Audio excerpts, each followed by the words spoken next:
as câmeras, tá, meus irmãos? Vamos lá, meus irmãos. Vamos lá, continuando aqui. Nosso primeiro dia de aula de Teologia Sistemática 5, matéria de Eclesiologia, é o segundo bloco. Nossas aulas estão sendo gravadas. Então, fizemos aqui a nossa apresentação há pouco. Passamos aqui um pouco do que a gente vai tratar. E agora vamos já mergulhar, meus irmãos, nos livros textos, né? Principalmente nos slides e no livro-texto. Agora a gente vai ficar trabalhando entre o slide e o livro-texto. Então, abram na página 44, tá bom? E eu vou compartilhar aqui com vocês o slide do Gruden, para a gente estar trabalhando. Enquanto vocês vão abrindo aí o livro de vocês, deixa eu só mencionar uma coisa aqui, meus irmãos, sobre a importância dessa matéria na nova aliança. Não compreender essa matéria resulta em grandes desvios de papéis, de doutrinas e de uma espiritualidade bíblica que a Igreja de Jesus tinha que ter na Terra. Ou seja, o que eu quis dizer aqui com essas palavras? Essa matéria ela é muito importante. Não entender sobre ela resulta em desvios doutrinários, desvios espirituais e um desvio da sua clareza de papel. Ao mesmo tempo, entender essa matéria é o oposto. É compreender o seu papel, ou pelo menos o porquê Deus cria a igreja, é compreender as doutrinas bíblicas e é compreender e se situar de uma forma correta na sua espiritualidade em qualquer cultura, em qualquer geração.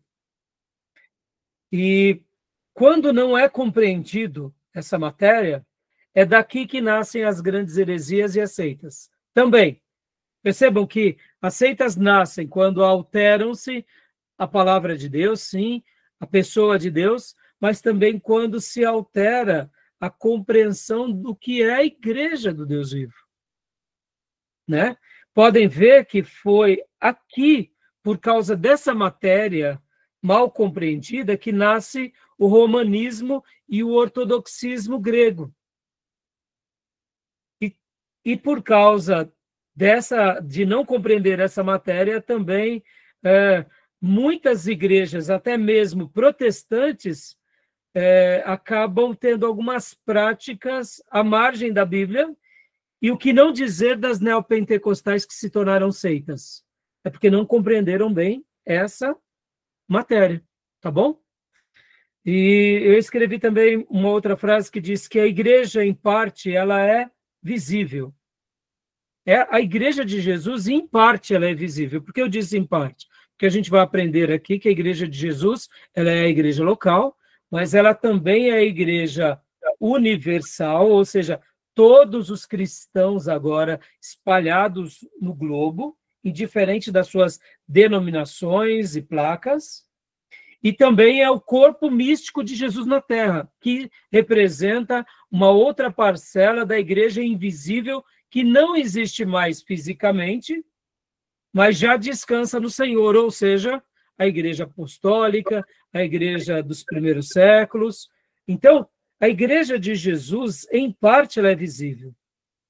E o Espírito Santo, ele é invisível. E é por essa razão que muitos líderes cristãos na história se afastaram da liderança do Espírito Santo e criaram as suas próprias igrejas cristãs sem o Cristo, sem preservar os ensinos das Escrituras e sem preservar a presença do Espírito Santo. E essas igrejas são tidas como igrejas cristãs autênticas, sendo que, de fato, quando a gente examina pelas páginas da Bíblia, nós vemos que elas não são autênticas. Por quê? Porque elas estão se baseando apenas em alguns postulados, mas eles não compreenderam bem, ou, eu diria, não querem compreender bem essa igreja que é a igreja bíblica. Porque no dia que eles admitirem que a igreja bíblica tem razão, eles deixam de criar esses mausoléus chamados igrejas, e aí eles se voltam para aquilo que realmente era sagrado. Tá bom, meus irmãos? Então, fiz só esse comentário aqui para mostrar que essa matéria ela é muito importante. E que o mesmo Espírito Santo que um dia foi derramado em Pentecostes é o grande líder invisível da nossa igreja, que ora pode ser visível e que ora pode ser invisível. E que Deus nos ajude nessa caminhada, tá bom? Pergunta. Beleza? Eu não sei se vocês compreenderam bem o que eu falei, ficou com alguma dúvida? Deu para entender, sim. Pode perguntar, Júnior. Como que a igreja deve fazer, a igreja pós-cristianismo, né, para preservar sua identidade diante da secularização e da cultura que vivemos no mundo. Então, Júnior, aqui onde entra, eu diria, um pouco do nosso exercício de piedade ortodoxa, né? De conhecer a Bíblia e de conhecer os valores de Deus e saber se comportar, né? A Porque sua pergunta, ela é bem pertinente, Júnior, porque já te deixo você falar. Porque podem ver, esse dilema qualquer igreja sempre vai passar, né? Em qualquer cultura. porque Como a gente... Pode falar. porque a questão é a gente tem que tomar o cuidado de não cair em dois extremos, né? O extremo da radicalização é o avesso e a outra do liberalismo, porque se a gente ser muito radical, olha aqueles grupos, né, Amish, que não usa Sim. eletricidade, não usa quase praticamente a cultura, eles abominam todo tipo de cultura, né? Nem energia elétrica, tem uns que não tem carro, não tem automóvel, então a questão do radicalismo, né? Por isso que eu disse que é bem pertinente sua pergunta, e a gente, eu diria que dá uma resposta a essa pergunta, Júnior, diante do quê? Diante de uma visão, eu diria, mais ampla, numa prática bem equilibrada, né, em tudo que a gente vai aprendendo, não só no seminário, mas na nossa vida, né, diariamente. Por quê? Porque, perceba, né, a cultura ela é forte. Falar que a cultura não é forte é uma mentira. Ela nos envolve. E como você falou, a secularização que está dentro dessa cultura, ela é muito forte também. Então, como que a gente vai ser uma gota de óleo ou uma porção de óleo nesse mundo de água, né? Alguém já disse que o cristão ele é comparado a uma porção de óleo dentro da água num barril. Então, quando tudo é sacudido, eles se misturam e parece que, num primeiro momento, torna-se uma coisa só. Mas o que é água e o que é óleo, quando é aquele barril, né, ou aquele né, recipiente, ele é acomodado, ele é acalmado, o que é óleo se separa da água. Assim somos nós nesse mundo, né? Por isso que nós precisamos compreender bem o nosso papel, o que Deus espera de nós, que a nossa vida religiosa não é somente uma vida religiosa no templo, tudo que a gente aprende é norma para a vida, porque senão a gente acaba realmente se ajustando ao mundo, né?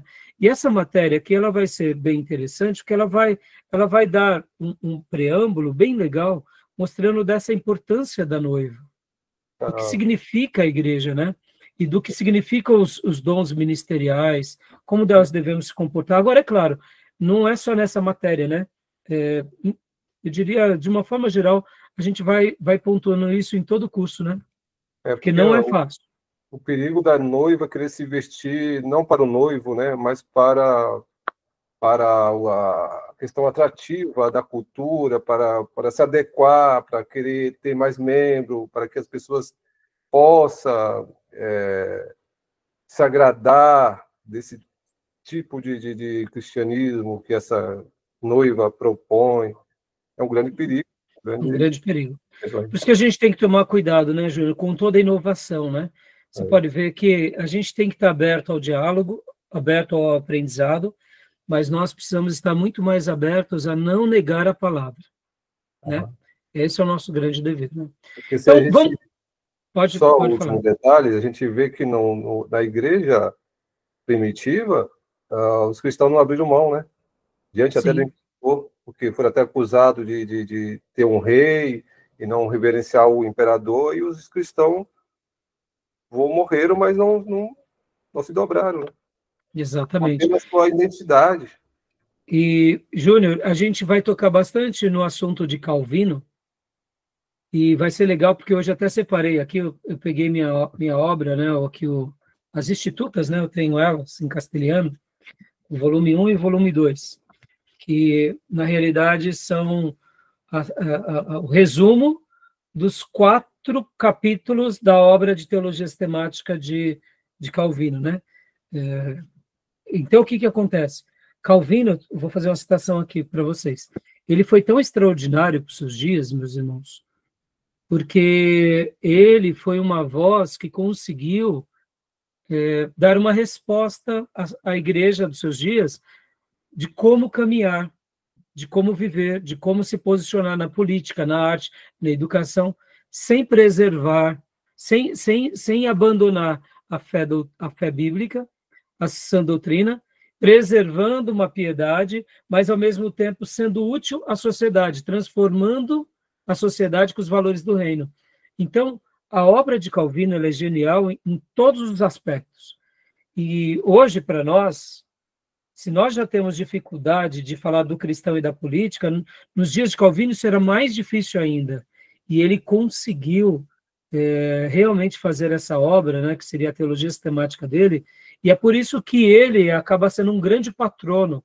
E todo mundo, todos os grandes teólogos, sejam eles ortodoxos, sejam reformados, históricos, acabam comendo na cozinha de Calvino. Ele foi brilhante, brilhante. Né? E a gente não vai utilizar esse livro, mas hoje, se tudo correr bem, eu quero fazer algumas citações sobre ele e até mostrar algumas partes aqui para vocês. Tá bom? Mas é isso, meus irmãos, temos uma grande tarefa pela frente. Então, vamos agora, né, trabalhar um pouco nos slides, e a gente vai entre slide e o livro-texto, tá bom? O slide e o livro-texto. Então, nossa irmã Beatriz, né, já eu vou pedir para você ler para nós, tá, filha? Aqui, mais uma vez, mostrando a obra do Gruden, né? Só lembrando aos meus irmãos que estamos aqui, mais uma vez. Aqui, a doutrina da igreja agora, né? Vocês já aprenderam sobre a doutrina do homem e a doutrina do Espírito Santo. O melhor dos mundos é essa ordem mesmo. A palavra de Deus, Deus, o homem, Cristo, Espírito Santo, as doutrinas da redenção, a doutrina da igreja e a doutrina do futuro. É a melhor ordem. Mas vamos seguir aqui a nossa agenda. Pode ler para nós, querida Beatriz, por favor. Por favor, Beatriz. A doutrina da igreja. A igreja é a comunidade de todos os cristãos de todos os tempos. Wayne Gruden. Então, olha essa definição do Gruden. A igreja é a comunidade de todos os cristãos de todos os tempos. Eu gosto dessa definição, tá, meus irmãos? Percebam que aqui engloba a Igreja Universal, é uma síntese muito boa, não? É uma boa definição. Engloba a Igreja Local, engloba a Igreja Universal, ou seja, todos os cristãos presentes aqui, mas aqui ele faz uma abordagem também atemporal, de todos os tempos, ou seja, a igreja primitiva, a igreja dos primeiros séculos, a igreja da Idade Média, a igreja da Reforma, e a igreja recente, e a igreja do futuro. Legal, né? Gostaram dessa definição? Querem fazer algum comentário? Repete aí que não... A igreja é a comunidade de todos os cristãos de todos os tempos. Okay. Dando aqui uma ideia multiforme, né, Júnior? Universal, a igreja, né? Local, a igreja universal, ou seja, todos os cristãos, né, de todas as denominações e grupos, etc., que estão espalhadas no mundo, e a igreja de todos os tempos, a igreja do Novo Testamento, a igreja da igreja primitiva, da patrística, da reforma, a nossa igreja e a igreja do futuro, né? Sim. Né? Eu gosto dessa definição, tá? Pastor Ryan, pois não. Como é que o evangelho tem essa capacidade de salvar pessoas lá na frente, que ainda vão crer? Porque o evangelho é o mesmo desde sempre, né? Então ele chegou até nós, ainda vai chegar muito mais longe. Então, Beatriz, é aqui onde entra o poder do nosso Deus Redentor, né? Você pode ver, Beatriz, lembra que nas aulas passadas, quando nós falamos do pecado, quando a gente estava falando ali da antropologia, que o pecado nos atinge, e aí depois a gente falou sobre Jesus, né? Que Jesus, aí falamos sobre as alianças, né, de Deus com o homem, e pode ver, o pecado nos atingiu uma vez lá no Éden e continua nos marcando até hoje. Mas num dado momento, como diz Paulo, na plenitude dos tempos, Deus enviou seu filho. E ele nasceu, cresceu, fez o ministério, morreu por nós, cumpriu, né, todo o plano redentivo de Deus por nós, morreu, ressuscitou e foi levado aos céus. Ou seja, hoje nós nascemos, né, no século XX, no caso, né, alguns de vocês século XXI, mas eu nasci no século XX, né? Mas, assim, a gente vivia em pecado. No momento que a gente se arrepende dos pecados, que a gente se converte, o poder da cruz de 2000 anos atrás passa a nos atingir agora. Então, o que é isso, senão uma coisa quântica, que está além do tempo, né? Pode ver. No momento em que eu confesso com a minha boca e creio com o meu coração que Jesus morreu por mim, o poder do sangue de Jesus vertido na cruz do Calvário, ele passa a ser real na minha vida agora. Até um momento, um minuto anterior a isso, não. Um minuto depois, sim. Aí eu falo, mas como pode, né? A gente sentir algo agora, mas que aconteceu há 2000 anos atrás. É assim o poder de Deus com relação aos seus eleitos da igreja, Beatriz. Né? Então, é como se, de fato, Deus, na sua presciência, já soubesse de todos e já reservasse todos eles, né? De uma forma, eu diria, muito peculiar. E pode ver, quando a gente fala igreja de todos os tempos aqui, eu citei a igreja de Jesus, mas vamos aqui abrir o leque. O Israel de Deus no Velho Testamento era a igreja de Deus, né? O evangelho é transcendente, né? O evangelho é transcendente. O evangelho foi pregado a Abraão, disse Paulo. É a soberania de Deus. Exato. Então, Abraão, quando ouviu do evangelho, e Paulo vai falar isso, ele já estava sendo incorporado na igreja, né? Mesmo essa igreja ainda não existindo, Abraão já era parte dessa igreja sem saber da igreja, né? O povo de Israel no Velho Testamento já era parte da igreja sem saber da igreja. Por isso que quando a gente fala igreja hoje, a gente está dando esse valor maior, não porque estamos vivendo nesse período, mas porque nós entendemos aquilo que Paulo fala, que era o mistério que estava oculto. Mas estava oculto porque Deus não queria, ainda não tinha se revelado. Mas já existia de uma certa forma, porque podem ver que Deus vai chamar o quê? No Velho Testamento, e até mesmo ali no início do Novo Testamento, o reino de Deus. Então, a igreja, ela faz parte do reino, assim como Israel faz parte do reino, os patriarcas fazem parte do reino. Tudo é reino, né? Tudo é reino. Então, é o poder de Deus, Beatriz, é o poder dele, né, que nos envolve, entendeu? Por isso que a gente vê que nós estamos debaixo dessas asas inquebráveis do Eterno, né? É algo além da nossa compreensão. Né? Então, leia para nós, minha irmã, definição, a igreja, definição. Leia aqui, no Antigo Testamento. Antigo Testamento, do hebraico Kahal? Isso. Assembleia, Salmos 22, 22. No Novo Testamento, do grego eclesia, assembleia.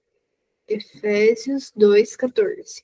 Ou seja, no Velho Testamento, quando falava, por exemplo, aqui, vamos abrir aqui no Salmo 22, meus irmãos. Abram aí, quem quiser pode ler para nós na sua versão.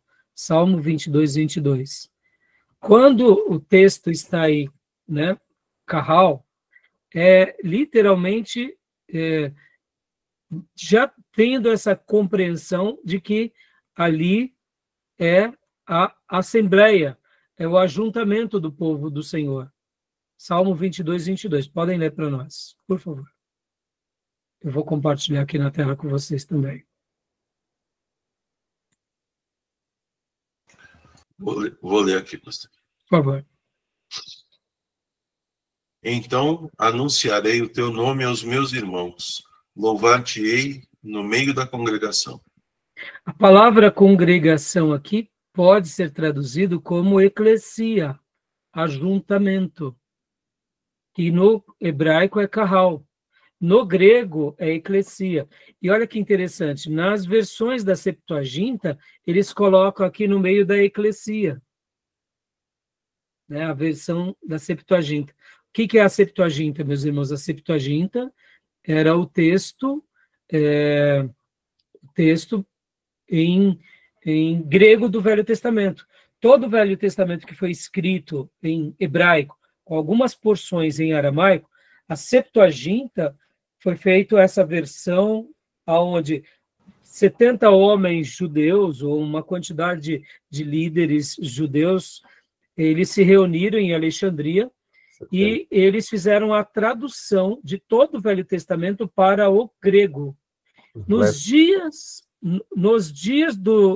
bíblicos, ali do Novo Testamento, se lia muito mais a Bíblia na Septuaginta do que os textos originais em grego e aramaico. Diga, Júnior. Não, a gente estudou isso, né? Antigo Testamento. Isso, nós estudamos em introdução, né, Júnior? Isso. Introdução. E o outro texto, irmãos, é Efésios 2:14. Efésios 2:14. Né? Efésios 2:14. Predomínio do grego da época, né? Exatamente, por causa do grego da época, né? Tanto irmãos, lembram, quem fez aula aqui de história eclesiástica vai se lembrar que a igreja primitiva, durante muitos anos, eles liam tanto o Velho Testamento quanto o Novo Testamento apenas no grego koiné. Apenas no grego koiné. Ou melhor, no grego, a Bíblia na Septuaginta e no grego koiné, né? Todas, aliás, lia apenas no grego, né? Na Septuaginta. E o Novo Testamento no grego também. Sempre todo esse grego era o grego chamado grego koiné. Efésios 2:14. Alguém leia para nós, por gentileza? Eu vou ler. Por favor. Porque ele é a nossa paz, o qual de ambos os povos fez um, e derrubando a parede de separação que estava no meio, na sua carne desfez a inimizade. Joia. Então, meus irmãos, vamos continuar aqui, né? A leitura do nosso texto. Então, deixa eu só voltar aqui. Então, a igreja continua para nós, Beatriz, algumas outras expressões bíblicas da definição. Então, algumas expressões bíblicas. Isso. Grandes testemunhas, feitos um, membros da família de Deus. Então, aqui algumas outras expressões, né? Nuvens de testemunha, feitos um, membros da família de Deus. Continuando, igreja, características. Vamos lá. A igreja é invisível, ainda que visível. Timóteo 2:19, Hebreus 12:23, 2 Timóteo 2:19. Joia. Então, aqui, né, a igreja que é invisível, ainda que visível. Pode ver que Paulo, ele tinha essa relação. Ele estava aqui num lugar, sabia de outros irmãos espalhados em outros lugares. Olha só que interessante, meus irmãos. Hoje a gente está tendo um pouco de dificuldade de conviver com a igreja online, né? A igreja online, ela é boa, ela é ruim, deve existir ou não deve? Entendam, se o irmão pode estar na comunhão e não vai, ele está sendo moroso. Mas tem irmãos que moram longe ou se mudaram e que querem continuar sendo parte daquela igreja, que querem continuar participando daquele colegiado, querem continuar sendo assistido por aquele pastor ou por aquele colegiado de líderes. Hoje, a gente pode resolver esse problema de uma forma pela tecnologia, né? Então, perceba, a gente não deve ir para um caminho muito errado. Mas quando a gente pensa que Paulo, por exemplo, ao escrever a carta de 1 Coríntios, ele faz uma assembleia sem instalar, aquilo era uma ideia também, vamos dizer assim, como a nossa hoje ou não? Totalmente, né? Como ferramenta é importante, né? De forma excepcional para atingir pessoas que estão muito distantes durante o evangelismo. Só que o problema é que se inverter isso aí, como koinonia, a igreja tem que estar junto, presente. Então, Júnior, mas é isso que por isso que eu digo, a gente tem que deixar cada coisa no seu devido lugar, né? A gente não pode deixar de, por exemplo, aproveitar esse momento, porque é um momento único, ao mesmo tempo ensinando o que é correto e dando as motivações corretas, né? Claro, porque... Exatamente, como você falou. Mas percebam, muitas pessoas, elas têm dificuldade, porque tudo que é novo a gente põe como algo que não presta, e a gente tem que saber separar o joio do trigo, né? E eu, particularmente, eu acho que esse é um momento único para a gente. Sim. Até quando? Até que vem uma perseguição sobre a igreja, irmãos. Ou vocês acham que a gente vai continuar tendo esse acesso aqui até a volta de Jesus? Tá. Porque a carta, no início, foi uma grande tecnologia para a época. Sim, sim. E não deixa de ser uma coisa, Júnior, que tem esse mesmo viés, vamos dizer assim, como que eu posso falar o termo? Me faltou a palavra agora. Não é online. Dessa percepção espiritual que Paulo, por exemplo, quando ele faz a assembleia lá, exclui aquele membro, ele não estava naquela assembleia. Mas ele faz uma recomendação e já dá todas as diretrizes de como agir. Então, percebam, foi uma não presença física de Paulo, mas uma demonstração da autoridade e o poder da igreja diante do quê? De uma instrução. Então, se Paulo já vivia essa realidade e os apóstolos, por que nós não podemos? Desde que coloquemos cada coisa no seu devido lugar, né? Tá bom? Então, aqui a Igreja Universal, leia para nós, Beatriz, por gentileza, né? O em verde.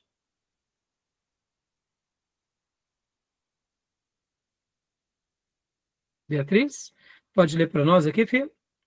Em verde.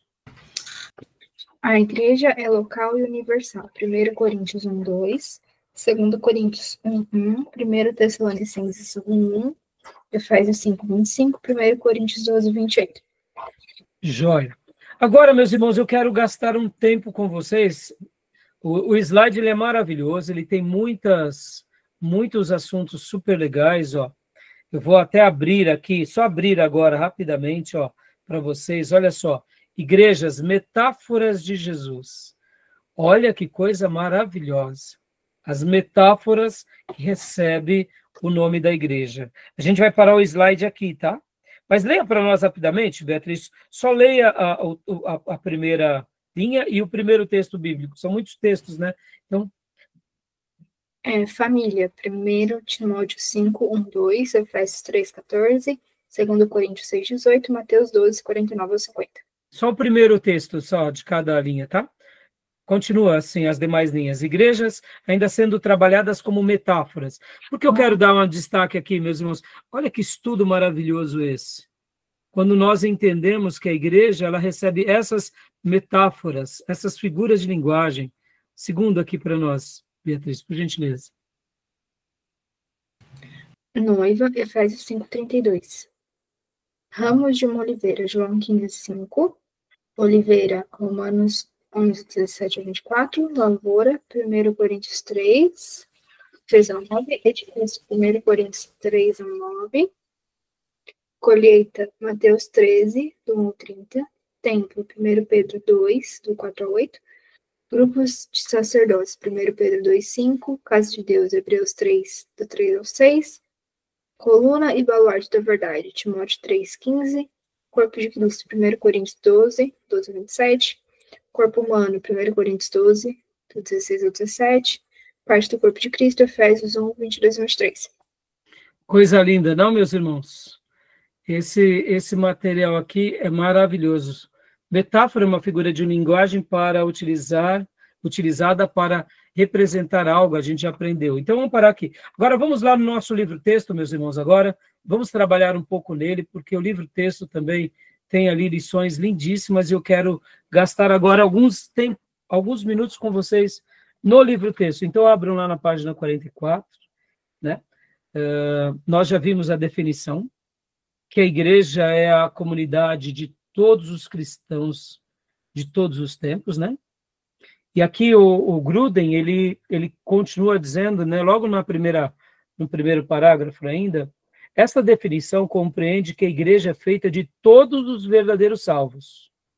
Paulo afirma, 2 pontos, abre aspas, Cristo amou a igreja e entregou-se a si mesma por ela, fecha aspas. Efésios 5:25. Aqui o termo a igreja é usado para referir-se a todos aqueles pelos quais Cristo morreu para redimir, todos os salvos pela morte de Cristo. Isto, porém, inclui todos os verdadeiros cristãos de todos os tempos, tanto os salvos do Novo Testamento como os do Antigo Testamento. Aquilo que eu falei há pouco, né? Lembra, Beatriz? Que você perguntou, mas como que foi mesmo a sua pergunta, Beatriz? Como pode, né? Como que foi? Como é que o evangelho alcança pessoas do passado, nós e do futuro? É o plano redentivo, né? Aqui o Gruden, né, compartilha isso para nós, né? Faz parte do plano de Deus, tanto no Novo quanto no Velho Testamento, né? Continuando ainda aqui, o plano de Deus para a igreja é tão grande que ele exaltou Cristo a uma posição de suprema autoridade por amor à igreja. Abre aspas. E por todas as coisas, e pôs todas as coisas debaixo dos seus pés. E para ser o cabeça de todas as coisas, deu à igreja, a qual é o seu corpo, a plenitude daquele que a tudo enche em todas as coisas. Efésios 1, 22-23. Maravilhoso esse texto. Então, irmãos, como eu mencionei para vocês, né? Não compreender essa matéria resulta em grandes desvios do papel da igreja, das doutrinas da igreja e de uma verdadeira espiritualidade. Mas compreender essa doutrina é resgatar esses princípios, é resgatar essa grandeza, né? Esse texto de Efésios, ele é muito interessante. Pode ver que a relação de Jesus com a sua igreja, e aqui leia-se igreja na perspectiva de todos os redimidos de todos os tempos, pode ver que nós temos essa correlação de sermos o corpo de Jesus, de estarmos, né, ligados a ele. E agora eu gostaria de destacar aqui com vocês, irmãos, no livro-texto, a parte 2. Pode falar, Júnior. É o corpo místico de Cristo, né? Teologicamente também é chamado corpo místico de Jesus na Terra, né? Isso. A palavra místico aqui, viu, meus irmãos? Façam a leitura da seguinte forma, não místico como espiritual, no sentido místico, do misticismo, de uma espiritualidade mística. Não é isso. É místico no sentido incompreensível. É espiritual, é incompreensível, mas não esse místico do espiritismo, da feitiçaria, né? É místico porque é uma coisa realmente que nós não compreendemos. É a pergunta que a Beatriz fez e que a gente está tentando explicar aqui para vocês, tá bom? Agora, esse ponto de a igreja é visível e ainda que a igreja é invisível ainda que visível, eu quero gastar um minuto aqui com vocês nessa porção. Porque é aqui que o romanismo tenta mostrar que eles são a única igreja real na Terra. É aqui. E esse texto vai ser legal porque a gente vai ver alguns comentários muito ricos de Calvino e de Lutero, e principalmente Calvino. Vocês têm que lembrar que hoje, para nós, irmãos, se sentir parte do corpo de Jesus na Terra é algo normal. Se sentir que a nossa igreja faz parte do corpo místico de Jesus e que nós, juntamente com os nossos outros irmãos, somos o corpo de Jesus, tudo bem. Mas vamos agora nos colocar no lugar dos nossos irmãos Lutero e Calvino, em que eles eram os únicos que destonavam de uma quantidade enorme de pessoas. Hoje, quando a gente olha para dentro de nós e pensamos, poxa, está difícil seguir a Deus, mas a gente tem vários irmãos, vários pastores, vários livros, material na internet, ou seja, a gente está rodeado de muita gente boa, aqui no Brasil, fora do Brasil, ou seja, nós temos muitas referências, mas os nossos irmãos no passado não eram assim. Eles estavam inseridos já há mais de 1000 anos dentro de um cabresto, onde tudo era catolicismo romano ortodoxo grego. E para eles, você acha que foram fáceis? Então percebam como eles foram valentes, meus irmãos. Como eles foram cheios do Espírito Santo. Como eles andaram na contramão daquela cultura e andaram na contramão também, né, daqueles dias. Porque tudo o que não fosse católico era pagão, era diabólico.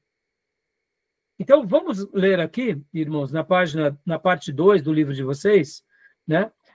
Júnior, você está com o seu livro aí, irmãos? Parte 2, né? Leia para nós essa primeira parte.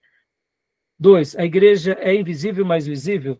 Livro-texto, estou compartilhando aqui uma parte que eu digitalizei com vocês, mas no nosso livro-texto é melhor de ser lido, tá? Dinheiro aqui. Eu vou pegar. Por favor. Né? Página 716. A sua nova edição, Júnior, ou não? Enquanto o Júnior pega lá, você está com o seu livro aí, né, Beatriz? Então, leia para nós. É o ponto 2, né? O 2 ponto. A igreja é invisível, ainda que visível. Aí o Júnior lê logo na sequência. Em sua realidade verdadeiramente espiritual, como a comunidade de todos os cristãos genuínos, a igreja é invisível. Isso se dá porque não podemos ver a condição espiritual do coração de ninguém. Não podemos ver os que frequentam a igreja e perceber sinais externos de uma mudança espiritual interior. Mas não podemos de fato ver o coração das pessoas nem enxergar o estado espiritual em que se encontram, algo que só Deus pode fazer. Foi por isso que Paulo afirmou: o Senhor conhece os que lhe pertencem, segundo Timóteo 2,19. Mesmo em nossas igrejas e em nossa vizinhança, só Deus sabe, com toda certeza e sem errar, quem são os verdadeiros cristãos. Falando da igreja como invisível, o autor de Hebreus fala da Assembleia, literalmente igreja, dos primogênitos arrolados no céu, em Hebreus 12:23, e diz que cristãos do presente unem-se àquela Assembleia em adoração. Continua? Muito, não, até aí, por enquanto. Então, perceba, irmãos, aqui a gente está dentro de um tema que a gente não pode julgar ninguém. Nós não temos o poder de julgar. Percebam que, ao mesmo tempo, a gente não pode julgar, a gente deixa a critério de Deus.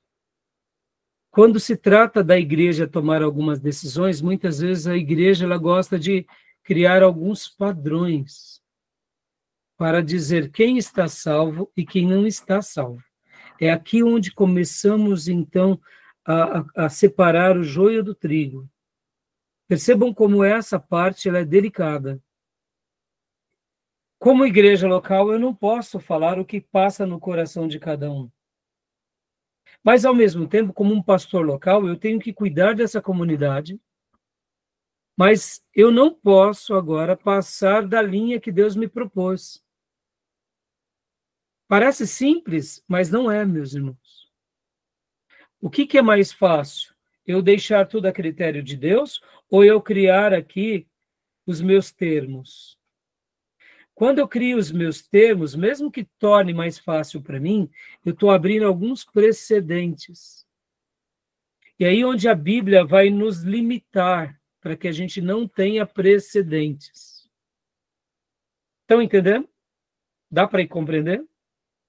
Vamos lá. Dá para falar quem é que está salvo e quem é que não está salvo? Não dá para falar. O irmão que falta na igreja, eu posso falar que ele já está no inferno?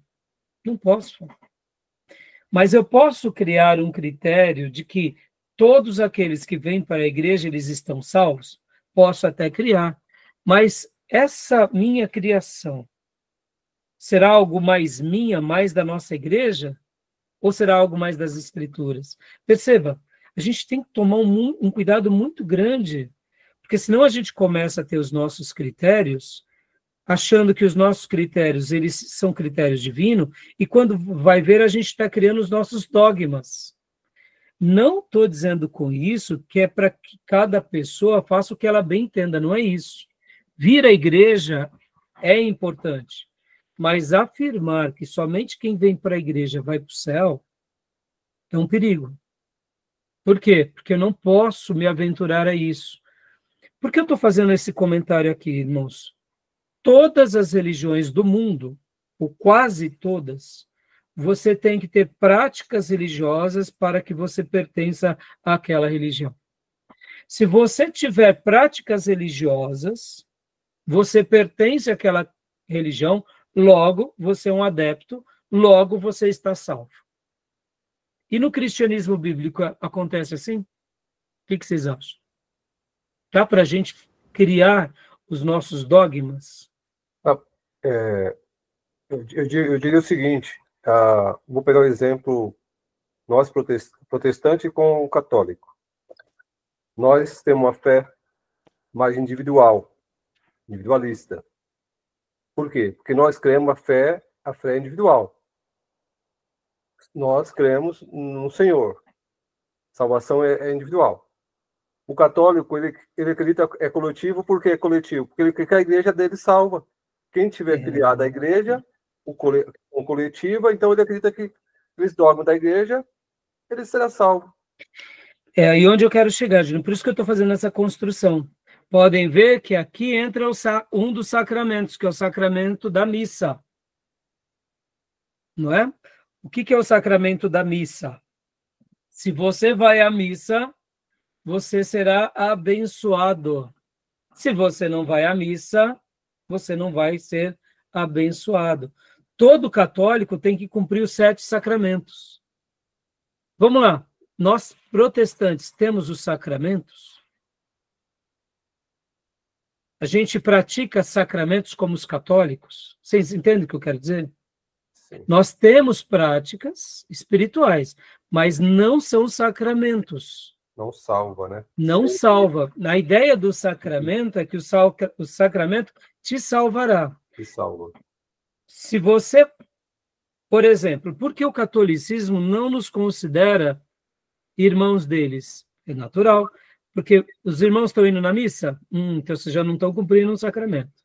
Segunda coisa, fomos batizados dentro da Igreja Católica e confessamos aquele batismo, outro sacramento. Percebam? Então, todos os sacramentos católicos, eles atribuem uma graça, uma bênção, que te leva à salvação. A Eucaristia, que é a parte, né, de tomar a ceia católica. Nós participamos da Eucaristia católica? Não. Então, nós estamos fora. E eles são considerados os únicos detentores, né, dessa graça. Percebam como é perigoso. Por que eu estou falando tudo isso, irmãos? Porque Aqui houve uma virada na chave, com Lutero e com Calvino, porque Lutero ele vai na contramão disso. Eu sei que nem todos os grupos católicos são tão radicais, mas na grande maioria do catolicismo eles são radicais, viu, irmãos? Os seus sacramentos. Né? Oi? No conjunto de dogma que a igreja detém e prega a salvação. Nós que opomos a isso, que nós cremos pela fé em Cristo, nosso Salvador é Cristo, e não o dogma da igreja. Exatamente. E é por essa razão, lembra que há pouco eu falei da importância da matéria na nova aliança? Que eu mencionei que quando não compreendemos essa matéria, resultamos em grandes desvios de papéis, de doutrinas e de uma verdadeira espiritualidade. Por isso que eu falei do romanismo. Porque eles agora não compreendem essa doutrina e eles tentam agora fazer uso dessa doutrina para se apropriar e fundamentar os seus dogmas. Exato. Ou seja, eles não valorizam as escrituras pelas escrituras, mas agora eles pegam as escrituras e como o assunto igreja para eles é importante, eles arrastam na história essa importância, mas criando dentro dessa historicidade a sua tradição e fundamentando os seus novos ensinos e utilizando agora da magistratura e da tradição para sustentar que eles continuam nessa mesma graça. Só que, na realidade, quando a gente vai fazer uma avaliação nua e crua, eles estão fazendo uma emancipação. Assim como os judeus, nos dias de Jesus, Anás, Caifás, eles foram líderes religiosos que eram da tradição arânica, né? De Arão, sacerdócio. Eles eram descendentes de Arão. Na sua linhagem, sim, mas nas suas atitudes, não mais. Na sua espiritualidade, não mais. Podem ver que eles tinham na sua descendência humana ainda o DNA de Arão, mas na espiritualidade eles já estavam à parte. E por que eu estou falando isso? Assim é aqueles que não compreendem bem esse ponto. Isso vale para a Igreja Católica, para o romanismo, mas isso vale também para o neopentecostalismo. Isso vale também para as igrejas históricas que agora criam suas caixas. E aqui é muito perigoso, meus irmãos. Eu estou sendo franco aqui com vocês. Por quê? Porque o nosso dever é resgatar a essência das Escrituras. Eu posso entender o que acontece numa igreja protestante, mas eu não posso colocar a tradição protestante igual às escrituras, senão eu estou incorrendo dos mesmos erros dos católicos, nos mesmos erros dos neopentecostais. Pode ver, os neopentecostais, eles já se tornaram uma seita porque eles acabam agora criando uma nova igreja totalmente diferente da igreja do Novo Testamento, que é uma igreja instituição, é uma igreja de negócios. O que importa para eles é gerar recursos e gerar negócio. Então, percebam como esse assunto ele é delicado, mas, ao mesmo tempo, quando a gente vai para as Escrituras, ele se torna leve, ele se torna agradável. Né? Tudo bem até aí? Tranquilo? Sim. Né? Júnior, eu vou pedir para você ler, né? A partir daqui, ó, podemos dar a seguinte definição, né? Mas eu vou parar a gravação aqui para não ficar uma aula muito longa. A gente continua a leitura a partir daqui, tá bom? Alguma pergunta, meus irmãos? Alguma dúvida? Meus irmãos, pode falar. As pessoas, quando vai falar igreja, preferem falar comunidade de fé. Isso interfere em alguma coisa? Como se eu estivesse errado, eu estou mais certo? Não, comunidade de fé não tem vamos falar que vou fazer duas colocações, tá? Vamos colocar como um adjetivo, tá? Um adjetivo, comunidade de fé. Nenhum problema. É uma comunidade de fé. Por que muitas vezes as pessoas acabam utilizando isso? Agora falando assim de forma mais teológica. Então, como um adjetivo contemporâneo para expressar uma realidade, nenhum problema. Comunidade de fé, uma comunidade espiritual, nenhum problema. Podem ver que a Bíblia vai dar margem à assembleia, à congregação, Ajuntamento. Então, mas agora fazendo uma definição teológica, estaria errado teologicamente. Muitas pessoas vão chamar de comunidade de fé porque elas estão fazendo uma crítica, entre aspas, à igreja. Já que a igreja é um lugar que muitas pessoas têm aversão, quando eu coloco esse nome, comunidade de fé, eu dou ali um nome mais contemporâneo, menos religioso. Eu até entendo isso, e eu não vou estar aqui querendo reinventar a roda, tá, Beatriz? Irmãos, me entenda, tá? Eu realmente sei, sim, e compreendo que muitas vezes um país nosso, como católicos, que temos uma matriz católica, a palavra igreja está muito associada ao romanismo. Mas vamos pegar aqui também uma igreja, por exemplo, lá na Inglaterra, ou lá na Alemanha, em que predominou o protestantismo. Mas aquele protestantismo de hoje já não tem nada a ver com o protestantismo do passado, dos reformadores. E que a história ali deles foi uma história muito legalista. Então, muitas vezes, esses novos movimentos, eles estão querendo dar uma roupagem para dizer, olha, a gente não é daquele grupo legalista. Então, nesse primeiro momento, eu até entendo. Só que assim, Beatriz, eu acho que nós, como cristãos, até podemos utilizar certas ocasiões de alguns termos novos para se comunicar com a sociedade. Mas é muito arriscado fazer isso, porque a gente acaba inferiorizando o ensino bíblico. E esse é o ponto. Não é porque houve o romanismo na Idade Média, o ortodoxismo grego ou russo, ou o protestantismo legalista, que a gente vai deixar de utilizar um termo que Jesus e os apóstolos e a igreja primitiva utilizaram. Porque senão a gente acaba criando essa emancipação. E eu, na minha opinião, eu acho que isso é ruim. Porque, vamos pensar aqui, quem foi que deu o termo de igreja? Foi o nosso mestre. Se fizeram um uso do termo da igreja de forma errada, vamos resgatar agora o termo correto.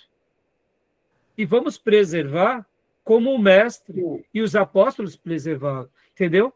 Então, mesmo que eu entenda que é um termo a ser utilizado como uma comunicação contemporânea para mostrar, olha, nós não somos daquele grupo, eu acho que esses grupos têm que tomar um cuidado muito grande de dizer, olha, mas não é por isso que vamos negar o que é realmente bíblico. E o que é bíblico? O termo igreja. E é isso que importa para nós. Mas eu entendo que, às vezes, a palavra é mero rótulo. O que importa mais é o conteúdo, né? Daquela comunidade que vive de forma plena. Então, mas... Né? Agora, então, eu ia chegar nessa conclusão, Júnior. Muitas igrejas que se retitularam, não como igrejas, mas como comunidade tal, comunidade X, Y, Z, foi uma ruptura, Júnior, a antiga tradição. É esse o ponto, Júnior.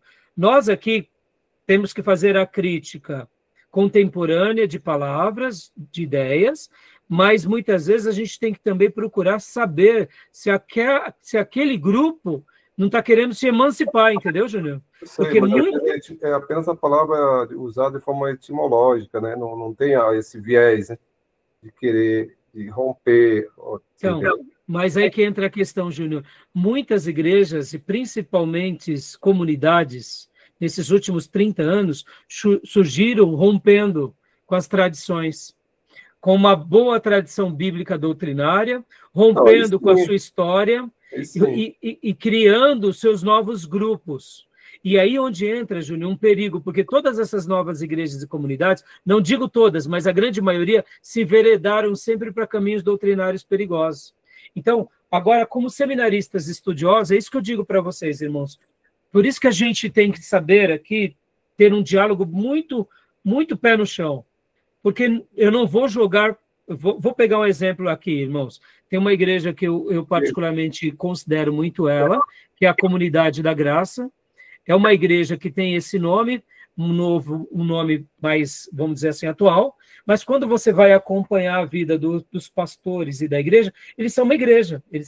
E quando você vai ver a ideia deles, é realmente criar uma igreja bíblica.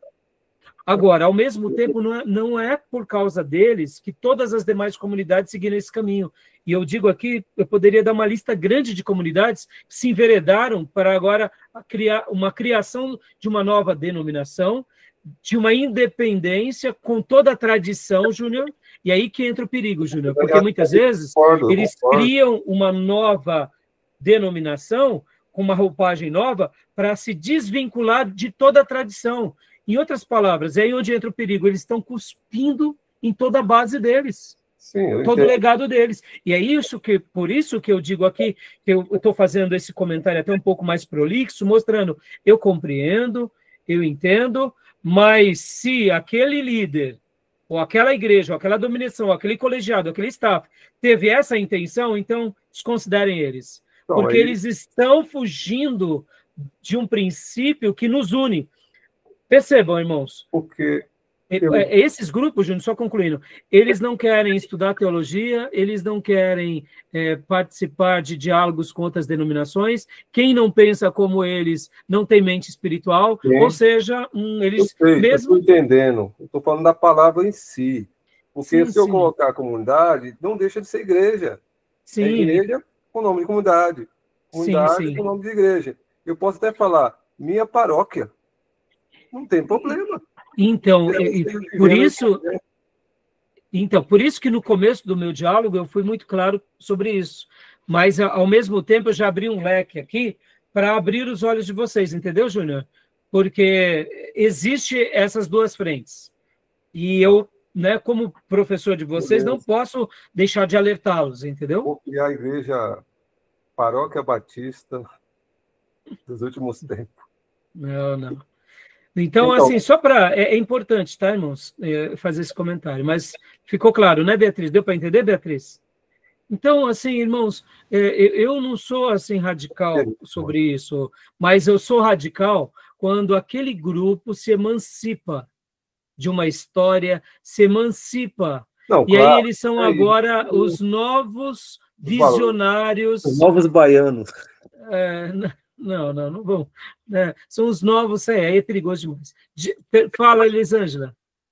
Os novos baianos. Não, pastor, eu queria só esclarecer essa questão dos dogmas, dos sacramentos que a gente comentou há pouco. Então, a gente vai trabalhar bastante nessa matéria, né?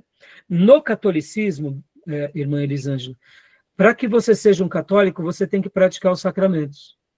Se você não pratica os sacramentos, você não está dentro da fé católica. É o combo, você tem que ter o combo. Vou dar um outro exemplo, irmã Elisângela e irmãos. Para nós sermos um espírita mesa branca, o que a gente tem que fazer? Tem que seguir aquele roteiro religioso. Para nós nos tornarmos muçulmanos, o que precisamos fazer? Você tem toda a cartilha, você tem os pontos... Você tem que fazer a sua declaração de que Maomé é profeta e que não há outro Deus senão Alá. Primeira coisa, já começa assim. Depois, você tem que ir a uma mesquita, você tem que orar a Meca, você tem vários critérios. Se você fizer todos aqueles critérios, você é um muçulmano. Você deixou de praticar aquilo, você deixa de ser um muçulmano.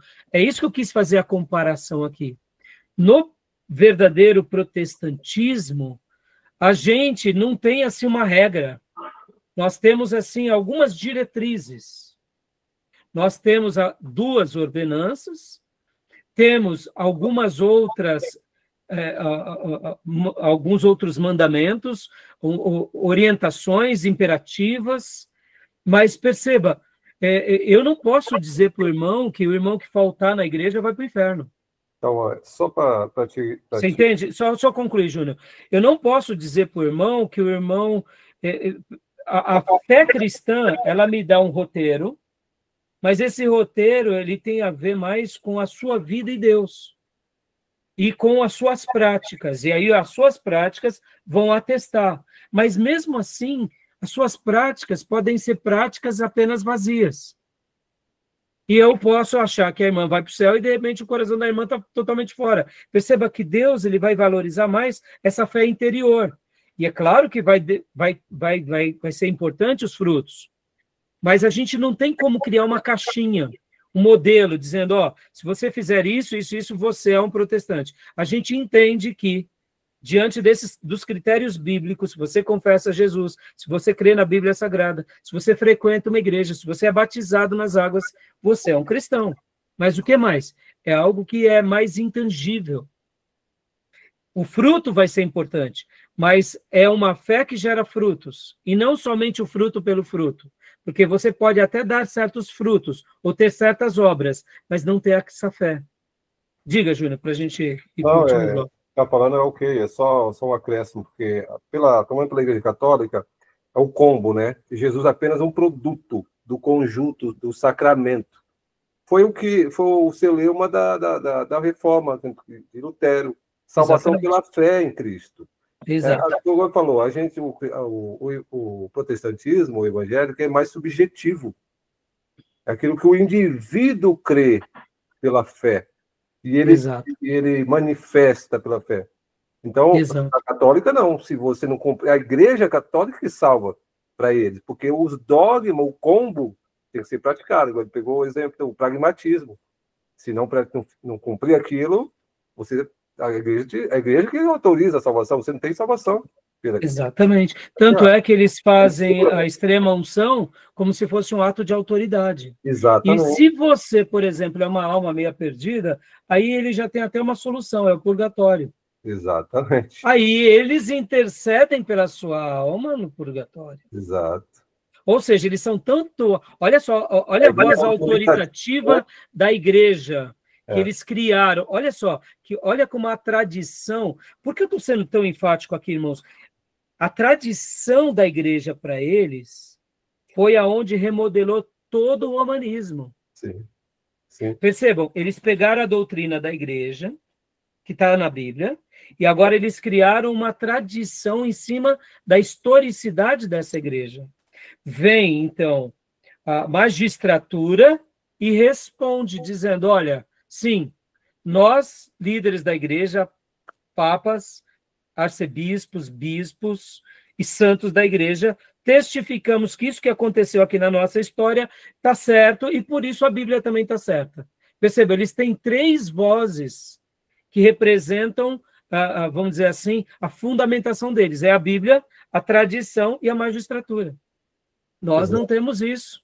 Nós não temos isso. É isso que eu quero mostrar. Por isso que eu estou sendo tão enfático aqui. Por isso que o Júnior falou do combo aqui. Eles colocam o combo. E para aquilo que eles não têm resposta, eles criam uma resposta. Nós preferimos ser honestos dizendo, olha, irmão, eu não posso julgar você. A gente deixa mais no intangível.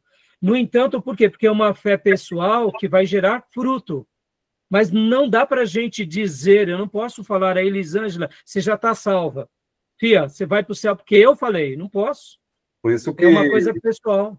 Por isso que eles têm a igreja acima da palavra lá. Exatamente. Por isso, e não só a igreja, né, Júnior? Eles têm a tradição. Quando o Júnior fala igreja, é essa tradição da igreja.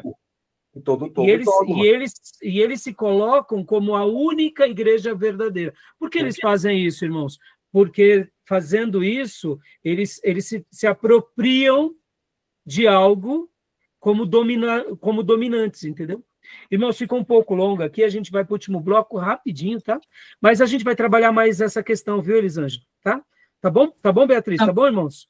Então vamos para o último bloco, bem curtinho, só para a gente terminar, tá bom? Eu vou fechar aqui, senão vai ficar uma aula muito grande, tá, meus irmãos? Tá bom? Com as minhas interpelações aí. Não, foi nada, Júnior. Tranquilo. Enriquece a aula demais. Vou parar aqui a gravação, a gente abre o último bloco.